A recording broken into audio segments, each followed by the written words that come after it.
Hello, screenwriters, and welcome to Writing for Screens, True Tales of Screenwriting Hell, Volume 1. My name is Glenn Gers, and I am the Chief Operating Existence of Writing for Screens. I am a former Hollywood screenwriter, writing for TV and movies for 25 years, and now on my way out of the industry as I retire. I am trying to set up this YouTube channel to leave behind some of the techniques and tools and skills and experiences that I picked up in my 25-year career because I had to figure them out for myself, and I thought, gee, it would be nice for someone who's starting to not have to stumble upon these things. They are just tools, techniques, skills, things for you to try.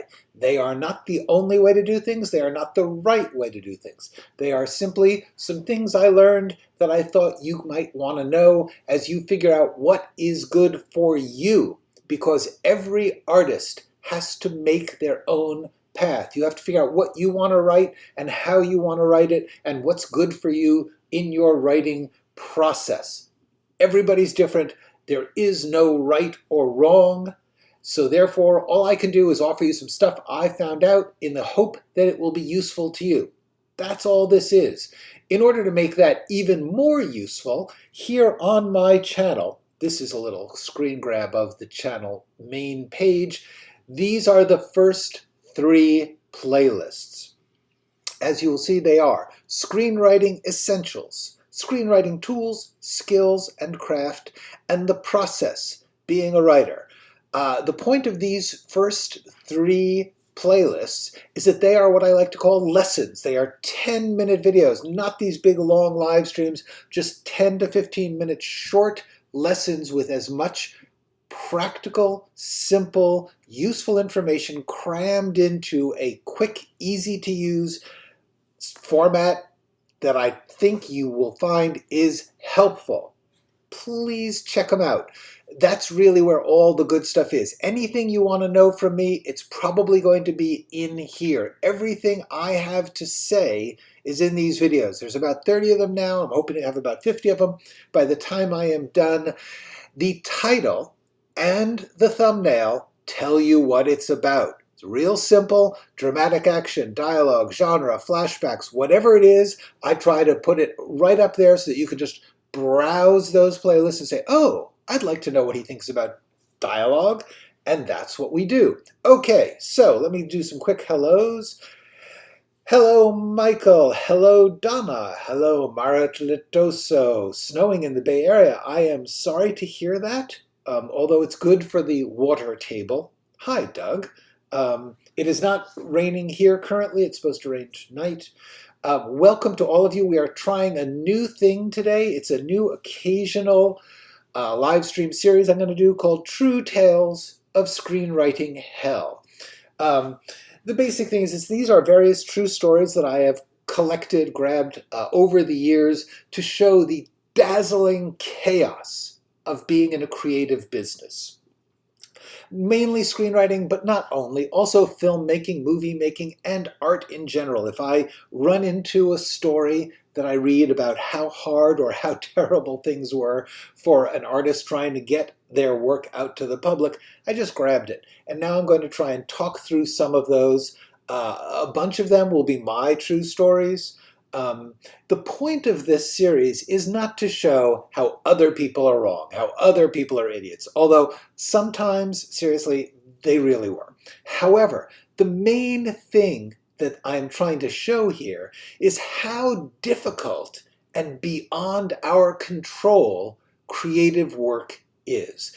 It really is that things that look simple, when you see the final product of great work or terrible work, things look simple, they look deliberate, they look obvious, and you say, ah, I see how they did that. You don't. And that's what I want to try and talk about here, is first of all, just how hard it is to get stuff going, to get stuff done, to make it work, to make it good. It's really, really hard. I am not trying to, I don't want to sugarcoat it. I think everyone can do good work. the idea of actually making something that's good and getting it out to the public is extremely high bar. That is really, really, really hard. So I just want to try and talk about some examples of that. Some from my life, some from others. Hi, Claire. Hello, Randy Higgin. I don't think I've ever met you. Okay. So the first item I want to talk about today is a movie called The Verdict. Sidney Lumet wrote about this in his book Making Movies. You know what? I forgot to get that cover of that, so I'm just going to quickly Sidney Lumet Making Movies. This is a book by a very, very fine director of the 60s and 70s and 80s and 90s, I guess. I don't know. He was, I can't seem to make it, oh, there we go. It's so tiny I can't make it larger. Hang on, folks. I'm going to get this. There we go. Look at that. Sidney Lumet, Making Movies. It's a book. A book, the thing you read with the pages, you turn them, you read the words. This is a book in which Sidney Lumet talks about his experience and his understanding of what a director does. In the course of that book, he talked about, oh, does it? My mic sounds different today? Huh, that's interesting. I don't know what to say about that. Oh, I do know what to say about that. Hold on. It's not working. Let's see if I can get my Yeti. Ah, there we go. How's that? Thank you for telling me. I did not realize I was using a bad input, apparently. And how's that? Better? Good. All right. Hello, Gene. Thank you, Nathan. All right. Let's start again. So, hello, this is Kitschy. Sidney Lumet made a movie late in his career called The Verdict. It is a legal thriller based on a novel, script by David Mamet. I want to do a quick David Mamet trigger warning. David Mamet has recently, here in the 21st century, in my opinion, lost his mind politically and socially. He was probably always a little bit nuts on social and political subjects, but it wasn't really a big deal. So I just wanted to say right off, this is no endorsement of anything David Mamet has done or said in the 21st century. This is simply talking about a script that was written in the 1980s that happens to be superb. So there we go. All right. Okay, good. I'm so glad. All righty. All right, so let's talk. This script is available. The movie is called The Verdict, and it was starring Paul Newman. And the script is in. I've got a link down in the description here to The Verdict script that I found online. I'm going to show you a quick sample of it. The Verdict, screenplay by David Mamet. Sorry about that for people who are Mamet sensitive. This is the link is in the description, but apparently it was on Script Dude's site. This is what it looks like, and I believe that this is the actual original script. I'll tell you why. Partly, if you read the script and compare it to the movie, a couple of scenes are different and are in different order than the finished film. That's one way that you can tell that a script is not just a transcript. It's actually remarkable how much of this script is indeed identical to, like they did the script. they filmed the script. That is really rare. The other reason I think that this might be a real script is that this weird typeface, because I knew someone in the 1980s and 90s who knew Mamet, and they slipped me a copy of a script he wrote called Bookworm, which later became The Edge. And it was in this same weird font. It was an early computer font. It sucks. It's awful. However, I do believe that this is an authentic, actual copy of Mamet's script. Okay. I will talk about that if you like. That's cool. Not a problem. So here's the deal about this script. Sidney Lumet And I've heard a couple of different versions of this story, but there was a novel, and David Mamet, famous playwright and sometime movie writer, was hired to adapt the script. He did the first script. It was very, very solid. A major star became, and this is Sidney Lumet's version. I'm reading a summary from Sidney Lumet, the director. Said, a major star became interested, but he felt that his character had to be fleshed out more. Fleshed out. That's a phrase especially used in the 20th century to talk about characters fleshed out. The reason that this came up was, as Sidney Lumet said, Mamet always leaves a great deal unsaid. He works in subtext a lot. So he refused to, quote, flesh out the character. He quit the project or was fired. Because a major star, this is the thing about movies, the movie business. If someone who is powerful, which in the 20th century especially in the second half of the 20th century, stars were remarkably powerful. The thing that they felt made a movie successful was the star, and this allowed stars to get huge, huge deals and also a lot of power. So if a star wants a rewrite, it is expected that rewrite will be done. Mamet, being a playwright, a Pulitzer Prize-winning playwright, I believe at this point, said, nah, I don't need this. I think this is not good. I'm quitting. So he refused to do it. Another writer was brought in. As Lumet says in his book, this writer was very bright, apparently a woman. He said she simply filled in what had been unspoken in Mamet's script and picked up a fat fee.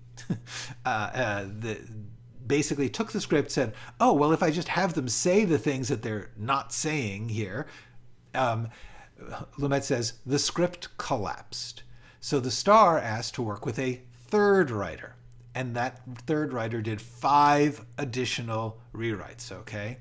So according to Lumet, by now $1 million in script charges were put onto the picture. In other words, the budget had to pay for each of these drafts, and so there was $1 million in script for the budget, and the scripts kept getting worse.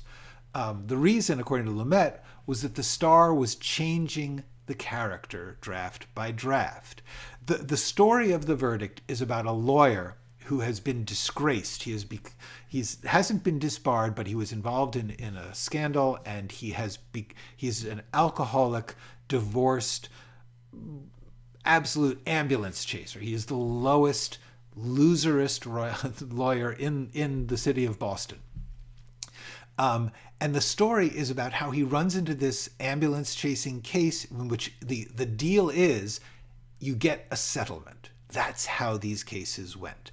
In other words, this person would say, you've got a fancy hospital, it's backed by the church, they don't want trouble. You sue them, they give you some money before the trial, it's all done. And this lawyer realizes that money is essentially hush money, that by doing this, the hospital and the church will conceal something was done wrong. And he just refuses to settle. He becomes desperate to redeem himself from his lowly state by actually getting justice. It's a beautiful, simple story. However, it requires that this person be a disaster area in most of the story. He's a messed up loser. That's what makes it cool. But stars don't want to play messed up losers. At least back then they didn't, or at least this one didn't. So the star kept eliminating the unpleasant side of his character, making him more lovable so the audience would, quote, identify with him. In the theory, Hollywood theory to be sure, that people love to see admirable, aspirational is the new word, characters that they wish they were. And that is one way to do characters, but it's not the only way. And in a story like this, it doesn't make any sense. Now, Lumet's version is that at a certain point, he reread the original script and said, hey, I will do it if we do this. The version I've heard is that the original script somehow was around and Paul Newman saw it there was actually, from what I understand, a mistake that Paul Newman was sent the wrong script. Anyway, from what I understand, Paul Newman said, "Oh yeah, I'll do this. This is a good character and a great script. This is the one I want to do." And once the new star came in and said, "I want to do this," it's actually a remarkably great example of dramatic writing. Anyway, so the thing I want to talk about here is that this movie came that close to either never happening or happening really, really badly. I think it's really important when you see these things to watch this truly great script, which they mainly filmed as written. They moved a couple of things around, but basically kept it as it was. It almost, like, people were like, it doesn't quite work for me. And they were wiping it the hell out. So nobody should feel sorry for David Mamet. He makes a fortune. He is a legendary writer. But that was screenwriting hell for him. Sorry about the neighbor's gardener. Apparently they know when I live stream and they say, "Oh, let's do some leaf blowing then." Hello, Maria from Germany. I'm so glad to meet you. Thank you so much. I'm really glad. Does David Mamet prefer to use Chekhovian devices, or the actor fills in it with physical? Let's talk about Mamet for a second. What film are we talking about? Hi, Brixan. We are talking about The Verdict. And particularly we are talking about Sidney Lumet's book about directing, in which he talks about The Verdict. Anyway, The Verdict and the script is linked in the description here. Okay. Hi, Maisie. Nice to see you. Let's talk for a minute, Randy, about Mamet.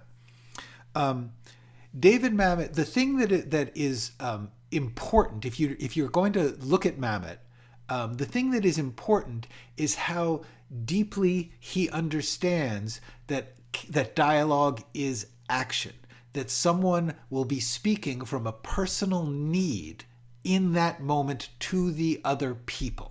That's what's really cool about his dialogue. The fact that he wrote very street vernacular for a while early in his career blew people away, because people would talk in a poetic version. American Buffalo, particularly, and Sexual Perversity in Chicago are plays that are remarkable for how much the characters just talked like poetic versions of people you might meet on an urban street in America in the 1970s. What he did was he used this street language, this slang, this incompetent, incoherent way of talking to show the urgency of the desires behind that could not be properly said. And his best scripts, The Edge is really good. The Verdict is amazing. Are interesting because The Verdict, he is speaking extremely on the nose. What's really cool about The Verdict is how much people talk on the nose. It's beautifully done because it is so poetic and is so clear that there are things going on beneath the character. That's why people love the people who love Mamet, not just for his outrageousness. He has characters speak outrageously. The thing is actually that when you say you prefer Aaron Sorkin, let's just see. I get to be a big deal. I prefer Aaron Sorkin. What's interesting is that Sorkin studied Mamet. Sorkin then added a layer of pleasurable Broadway and musical theater and rom-com theatricality to the same idea. The basic difference with Mamet, and Mamet wasn't the first, for God's sake, no. He learned very well from Tennessee Williams and from Arthur Miller and from hundreds of writers before. The point was that he did it in a very striking way. I think that what's interesting about all of these writers is they do not write realistic language.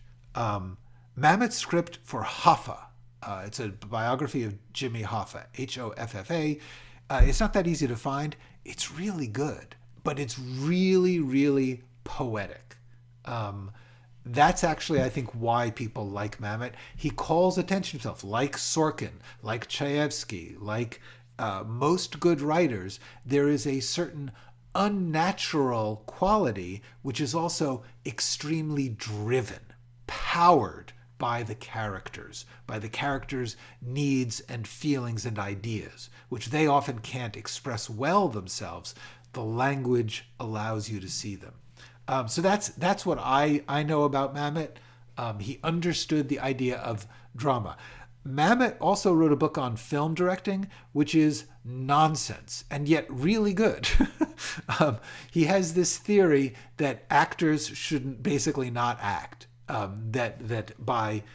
It's based in a really poor understanding, a drastic misunderstanding of Russian film theory, which is that by putting plain things next to each other simply, you will create ideas. As a result, Mamet is mostly a terrible film director in terms of his actors being allowed to act. His scripts are amazing. The script for the movie Homicide is phenomenal. The acting is weird. The photography is beautiful. Okay, let's see. Yes, he is indeed a Chicago guy. So much more like no, actually what's interesting about it is that it is an artificial use of supposedly authentic dialogue. And what happened was that he got more and more artificial as he went along. His early short plays are somewhat more realistic, but reality was never his thing. He heightened the way that people talked and made the audience read it. In other words, when you watch a script by Mamet, you have to work. You have to say, what do they mean? What are they thinking? In other words, I can tell that there is something going on, and I am not just being told what to think. That's actually the real power. Glengarry Glen Ross, the movie Glengarry Glen Ross, which is in some ways much better than the play, is unfreaking believable. It's really, really good. The problem is this extremely problematic person, and he always was, is very talented. What are you going to do? Yes, he wrote The Untouchables, which is a good script. It's an interesting, once again, poetic heightening of a genre. And that's both De Palma and Mamet. It's the best thing De Palma ever did. Okay, let's talk more tales, because I do have a tale from my experience in the business, and that's what we're talking about here. The purpose of this is to talk about what you think you understand of working as an artist, as a screenwriter, is not what you would actually experience if you were to do it. I'm not saying you shouldn't do it. I'm saying don't romanticize what it is like. I think I may have told this story before here, but I was hired to rewrite a script called The Man Who Was Tuesday. It was a script, an original script by a man named Colin Higgins, who was a famous, great screenwriter. He wrote Harold and Maude. He wrote 9 to 5. He wrote Silver Streak. He died young. And one of his unfinished scripts, one of the scripts that was not produced and had not gone through the production process, was called The Man Who Was Tuesday. It was this weird comedy about an ordinary guy who gets dragged into this plot with spies and stuff. It was part of a deal that a director, Andy Tennant had. Andy Tennant had directed a movie called Sweet Home Alabama, which was a big hit rom-com. And he had a deal with Paramount. A deal for a director, or anybody, producer, whatever, means that they are going to pay you a certain amount. You get an office on the lot, and they pay you to work with writers. They will pay the writers fees to develop scripts for you to direct if you are a director, or produce if you are a producer. So Andy Tennant had found this script, Man Who Was Tuesday, and he wanted someone to rewrite it because it seemed like a really fun sort of comedy spy thriller. I was hired to do this. Andy and I got along very well. He's really, really nice guy. So I was hired. We talked about what to do. I worked on the script. I did 3 drafts, which is the common way that scripts went at that time. First draft, then Andy had notes. I made changes. I did a second draft, more notes. I did a polish, a lighter draft. So this took a good part of a year, I guess. And at the end of this process, Andy said, I think this is good to go. I think we are ready to make this movie. This is, if you are a screenwriter, the golden ticket. The thing that a screenwriter wants, even more than getting paid, is getting produced, because a lot of screenwriters get paid to do jobs that don't end up getting produced. So the real goal is, if you can write a script that, if you can put up with the powers that are coming in and changing things and making requests, just like I told you about the Verdict story, a different star or a different executive will come in and say, I think that sequence in the hospital really should be on a cruise ship. And then you have to figure out how to rewrite to make that sense, because they have, for whatever reason, decided this, and they are more powerful. So what we get here is, I managed to get all the way to the director who had the deal with the studio committing to the project. He said, obviously there's going to be continued rewrites as stars get involved, as production comes close, but the script was good enough. It was good. So Andy brings it to the head of the studio, who has to make the decision on whether or not they will pay to do that. At the time, Brad Gray was, and the reason I'm mentioning these names is either I'm saying nice things about them or they're dead. Andy was nice. I never met Brad Gray. I don't know. He was the head of the studio, and Andy brought him the script and said, I want this one. Let's do this one. And Brad said, Mr. Gray to me, said, well, you have another writer, pair of writers, apparently, team of writers, working on a different project, because this is the way it works in the business. A producer or a director or a star will have many projects in development. In other words, working up the scripts, getting it to where they want, putting together the deals. Because that is so rare that it actually works, people need to have a bunch of them going. Also, because in theory, they could do one right after the other if they've got them set up. So as a result, Andy had another script project that he had another team of writers working on, and they were supposed to hand in their final draft. And so Brad said, well, I don't want to read this one and make the decision until I've read the other one, because that's 2 projects for you. You can only do one at a time. So we have to decide which one you're going to do. And what if you like that script too? So they said, okay, we'll hold off. The problem was, the other team of writers never finished their script. They were overbooked. They had taken on a lot of jobs at the same time, which writers will sometimes do. Important point to hear in this.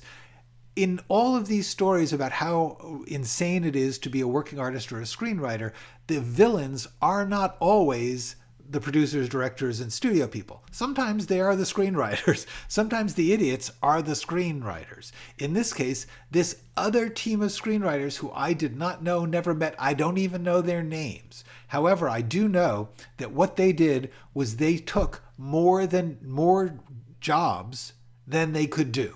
Because if you're getting a lot of jobs, you take them and you say, okay, I'll just do them one after another, I'll get it done. They couldn't get all their jobs done. So they didn't get this script finished for months, okay? So what happened was, while that was happening, there was turmoil at the upper echelons of the studio, and Brad Gray, the head of the studio, was fired. When the head of a studio is fired, the projects that head of the studio was working on, the one that head of the studio had said, I'm going to put money on these development projects in the hopes that one of them works, all of those projects become tainted for the new people coming in.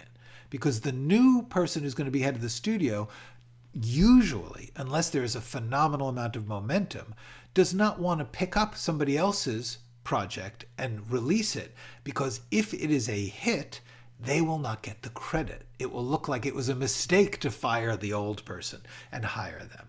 So they tend, if possible, to get rid of the projects that were in development when they took over the studio. So that's what happened to me. Brad Gray got fired. He had set up the deal with Andy Tennant. My script was waiting to be read by the head of the studio. Head of the studio is fired. My project just vanished. Even though the director wanted to do it. And to be honest, he had since then had a movie that had not been as big a hit. However, there was nothing particularly wrong with the script. Just like David Mametz's, not to say that my script was as good as David Mametz's script, but the point is, the reasons that scripts get or don't get made are very often not to do with actual qualities of the script, which are, by the way, not objective. They're subjective. Different people think different things will be great. I guarantee you, nobody who read Harold and Maude when Colin Higgins first read it said, oh yeah, this is going to be an easy hit. I mean, in fact, Harold and Maude wasn't an immediate hit. It was a slow burn hit. Anyway, was there an SNL? No, there was no star attached to my film at the time. But the point is, I got paid. I got paid a lot of money. I was working at a studio. It was lovely. But an entire year's work, more or less, just vanished because another person in another job didn't do their job, and a person above that got fired. So, tale of screenwriting hell. Okay, let's do another little section here. I'm going to call Bad Notes for Good Movies. Now and then, when you will read interviews with people who have made movies, they will mention the things that were said to them before the movie that became a hit came out. When it was in production, they will hear horrible notes. The Dallas Buyers Club, which is was a indie hit with Matthew McConaughey about a man. True life story about a man who lived in Dallas during the worst part of the beginning of the AIDS epidemic, had AIDS and built up a community in order to get treatment for the people who were otherwise being neglected and discriminated against. It's a beautiful movie, a beautiful story. It's really good. The notes were, A, does he have to die? Spoiler. But the main note was, could he not have AIDS? We kind of think, there's going to be people who don't like that. So the story about a bold, real life man who fought to get treatment for people with AIDS, they were like, could he be fighting for something else? Because it's not AIDS. Ew, that's not popular. The other story was, there's I believe a female doctor in the story. That he works with in order to get AIDS medicines to the patients when they're just being worked on. The medicines were just being discovered. So one of the notes was, could we add a love story between this gay man with AIDS and this female doctor in order to make it prettier, I guess, for some bizarre theory of the formula of what makes popular movies? The point is, these are horrible notes for a truly, truly good movie. The movie Gravity, Alfonso Cuarón's wonderful space epic about an astronaut who's had an accident in space and is desperately trying to figure out how to get back to Earth since their spaceship has been damaged. And it all takes place more or less uninterrupted. It's fabulously done, but the point is there's a tremendous time pressure in which you see, once the accident happens, it's all about like, how do I get back to Earth before this whole thing collapses and I die? The note was, can't we have some flashbacks? Which is, if you've seen the movie, a terrible idea. They also said, could we have a love story between the two astronauts, George Clooney and Sandra Bullock?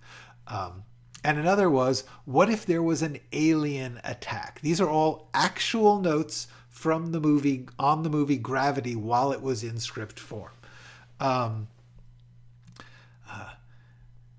Do studio heads become independent producers? Sometimes, yes.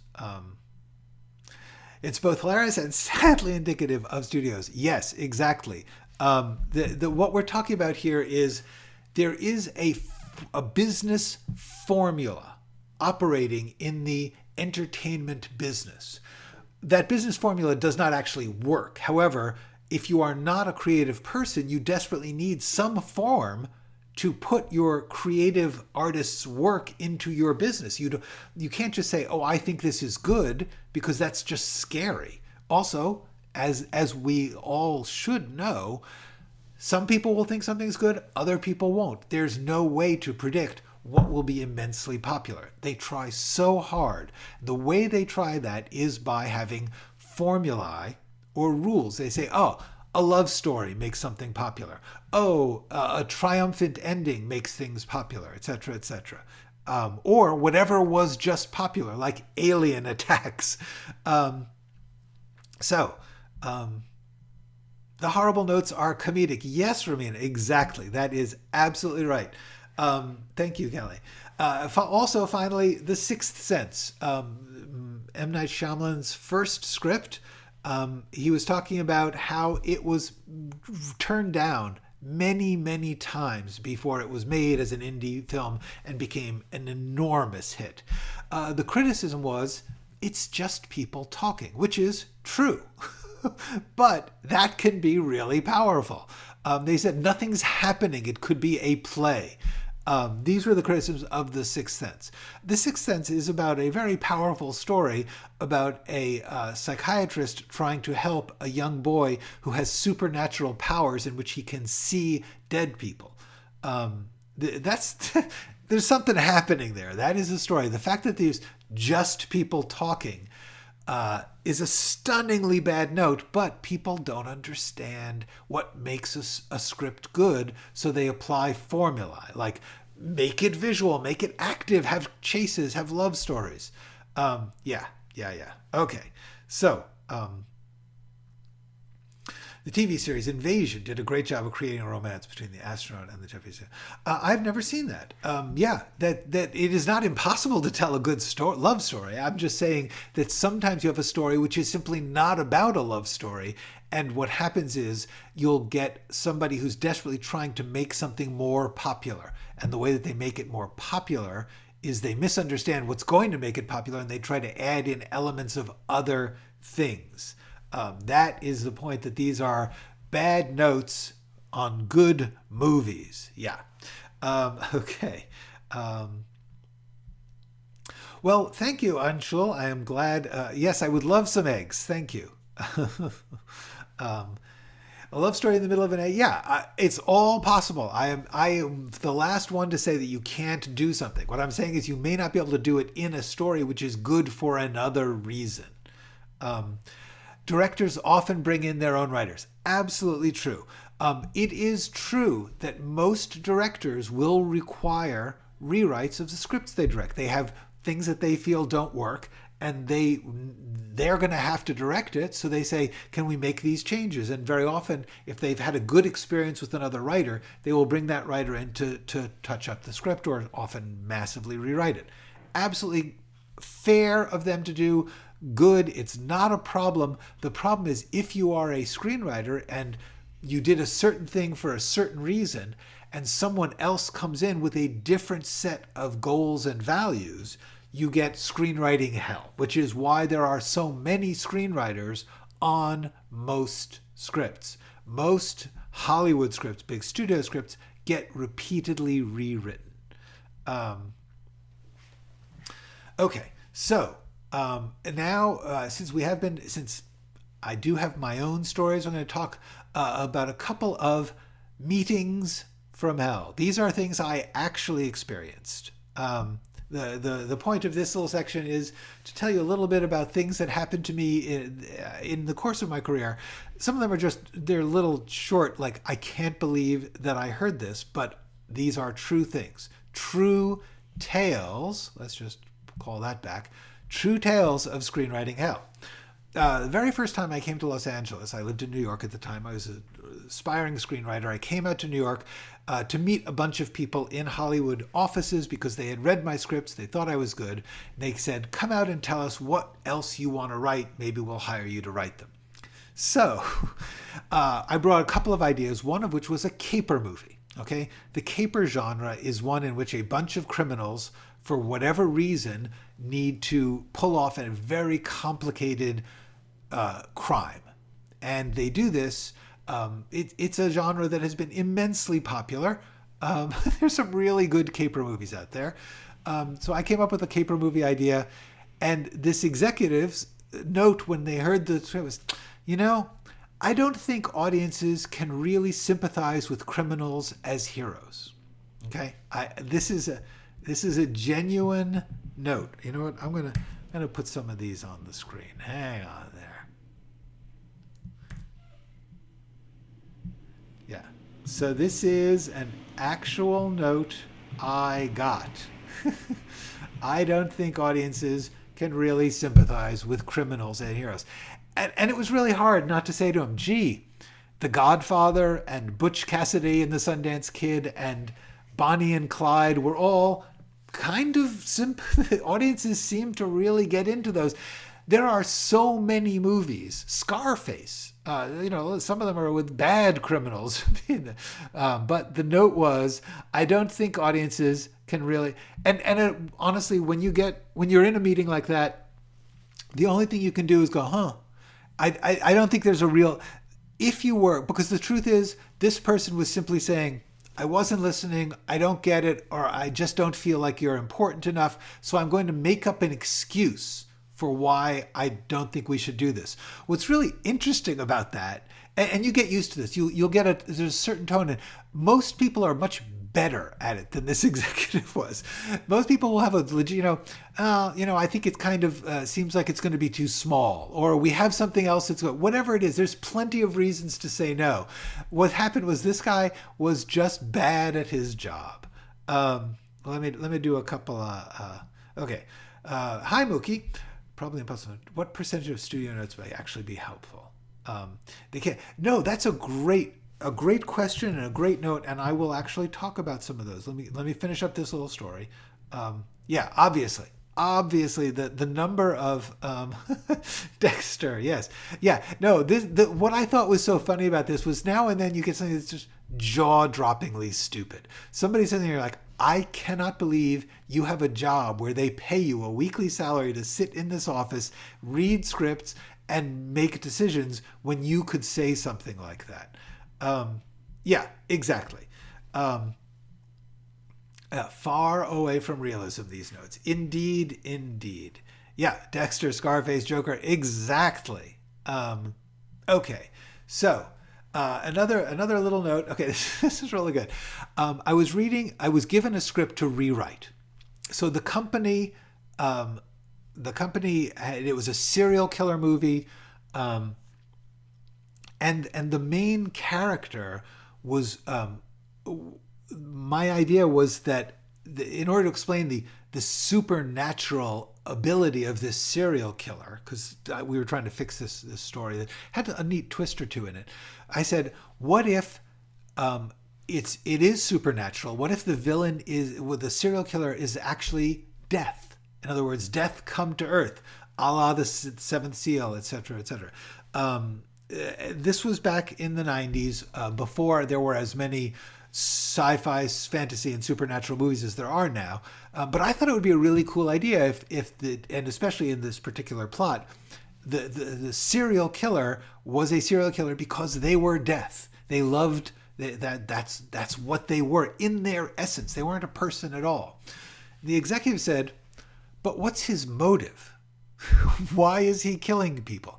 I said, he's death. His motive is for killing people is he's death. He is the personification of death. Death kills people. That's all death does. That's death's only interest. The question of what's death's motive? I guess you could get it philosophical and ask, why does death exist?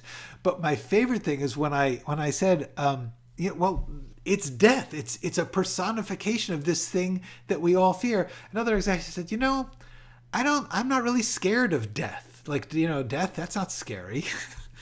I did not know what to say. All right. So let me just grab a couple. Yes.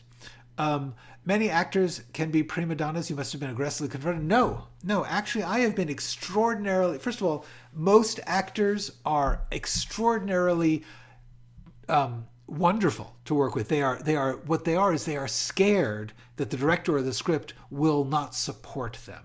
It is very scary to be an actor. And one of the main things that you have with actors is they are afraid that what they're doing either doesn't make sense or isn't playable or will seem ridiculous. And in order to be a good actor, you have to do it fully, ridiculous or not. And they count on the script and the director to make sure they don't look stupid. This is a really serious thing. An actor can give an amazing performance and be destroyed by the way it is directed. An actor can be incredibly authentic, and if the script doesn't follow through in certain things, it can look ridiculous. So these actors are very often trying to figure out a way to collaborate with the people they need in order to do their thing well.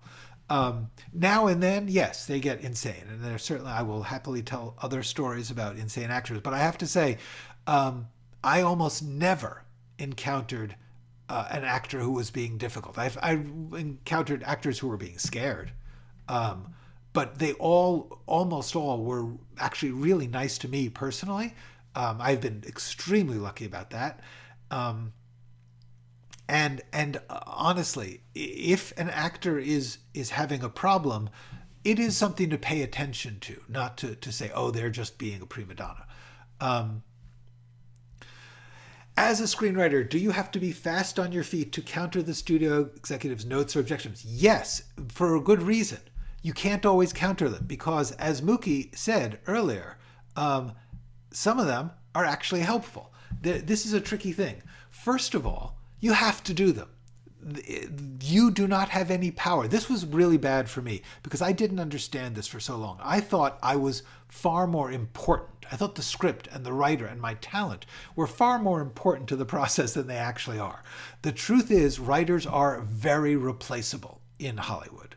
Certainly. I don't, different places may not be true, but in Hollywood, certainly in the 20th century, but even now,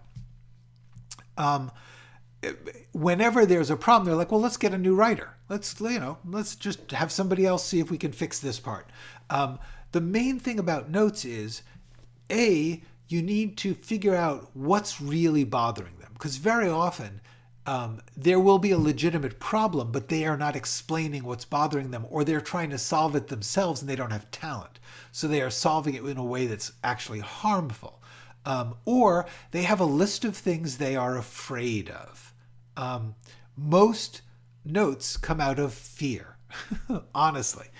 But the biggest problem is very, very often, Mookie, I would say 50%. I'm going to go 50-50. Half the notes are in some way really, really valuable. And obviously it depends on the person. There are some people, like 80% of their notes are stunningly good. Other people, 20%. But it doesn't matter because even if they're 2%, you have to do what they say or you get fired. That is the job. The question then is, how do you figure out how to do what they say? Sometimes you can't and you're going to get fired. There's nothing you can do about that. My biggest problem was I tried to convince them they were wrong. And that got me fired a lot. And that got me not hired a lot because I honestly believed that part of my job was to bring my excessive talent compared to theirs to this task because they didn't know what they were talking about. That's not actually the job. The job is to do what they all say, and they all say different things. So the answer is, you're not. You have to counter some objectives. The thing you usually can try and do is you try once to resist or explain. If they don't take that, if they don't go, oh, good point, you got to give it up. You got to do what they say. You got to figure out some way. Or at very best, just say, let me see how I can work on that. Let me write that down, and I will take it and I'll go work on it. Because that's what you're going to have to actually do, is take their note, go and figure, how can I do this thing they've asked me to do, or fix this thing that I don't think is wrong, in a way that will actually make it good. Okay. Yeah. Yes, Neon Viking. Ocean's 11. Yeah, there's some criminals there. Okay. Yeah, I agree. I love that death idea. Thank you. Now, yes, this is interesting. And I'm going to talk about that again some other times. Some producers in these meetings just want some validation. You just remain attentive and listen, but you shape it out the way the movie plays out in your own mind. Mookie is experienced and correct. There are a fair number of executives who are simply thinking, I need to say something here. It is sad, but there are people who are truly in jobs where they don't know what they're doing. It's not as terrible if they are in movie producing executive jobs as if they are auto mechanics or doctors, because there are people in all jobs that don't know what they're doing. It is difficult to accept, but truthful. So the trick is, you will get somebody who will just say something and you'll say, okay, they're operating by this certain playbook. They have a list of things. They've read a screenwriting book, or they've tried to write scripts themselves. They've taken classes, whatever it is, they have beliefs about how scripts should work. If the thing you are doing is according to a different set of beliefs, that's going to look wrong to them. It may not be wrong, but to them it is. They are actually in charge. The tricky thing is when you get different people saying different things. That's where it gets really hard. But very often you'll just simply have to say to yourself, that is the way that's going to go. I have to figure out a way to make this more formulaic, alas. Yeah, but Mookie is entirely right. Sometimes they are simply saying, also, like sometimes it'll be just like, I don't like phone calls. I don't like voiceover. I don't like divorce. I wrote a script. The central story was about a character getting divorced. The actor involved said, I don't want to do a story about a character getting divorced. My personal feeling now would be, don't do this script. But instead I was like, oh, I'll write it and take out the divorce. So that's a long story. I'll tell that some other time. Does your agent or manager act as a buffer? Not usually. Agents and managers, very often, what they are saying to the writer is, do what they tell you. Just do it. Make them happy. The agent and manager's job is to make the person with the money happy. Sometimes, I do remember, I had a manager, great manager, and I was fighting with a producer a lot. It was more like I would just argue things to death. I would argue things and I would report back. I would say, I just had a 3-hour meeting with this executive because I was fighting point by point through this script to show how he was wrong about the notes. And my manager was like, why are you doing that? Like, don't fight. Like, don't, this is not going to help. I was wrong. I was completely wrong. Anyway, so yeah, many of them can't remember their own notes. This is another, I'm going to definitely tell some stories about that. This does happen a lot. You will get someone who will give you a note. You go off and you write for months. Okay. It takes you 2 or 3 months. You write a script. They have, in the meantime, had every day a meeting about another script and another script and another script. They come back to yours. They have not given it any thought. They will read something that they told you to do. And you'll say, oh, that doesn't work. Why? Basically, why did you do that? And generally, it's not good to say, you told me to, because that humiliates them. One of the things you really don't want to do in a meeting is humiliate people. Even if they are wrong, there are better ways. Talk to them privately if there's other people watching. Take it away, come back to them and try and explain it in such a way that you don't say, this is your fault, person. Okay. Oh, thank you, Anshul. Those are some good eggs. Thank you. Off the topic, I'm not going to have time to go off this topic right now. Ignore it if too off topic. Done. Okay. Is it necessary to go into need and want in every story? I believe so. There are theories in which that's not true. I went into, I'm going to put the link in the description about 10 minutes after this live stream is done. Atanu, go check the description. I will put a link to one of the other live streams I did where I discussed in detail either having what appears to be a character with no want or need, or a character who's changing their want or need. I did like a half hour, 45 minutes on that. So check in the description. There will be a live stream link that I will put there about 10 minutes after this is done. Yes, that would be so frustrating. Yes, Randy is exactly right here. A lot of volleyball tactics that need to be employed with everyone involved, not just studio executives, just to keep the ball alive in the air. That is actually the main job of the writer. I did not understand that. The job of the writer is very much to keep the project alive and moving forward. I thought the project, the point of a writer was to get it as, quote, good, as in my opinion, as it could be. And that's not the point. That is absolutely not the point. I was a bad Hollywood writer for that reason. Tact and interpersonal skills are required. I was not always great. Yes, over months of meetings where people will change their notes or mess up their notes.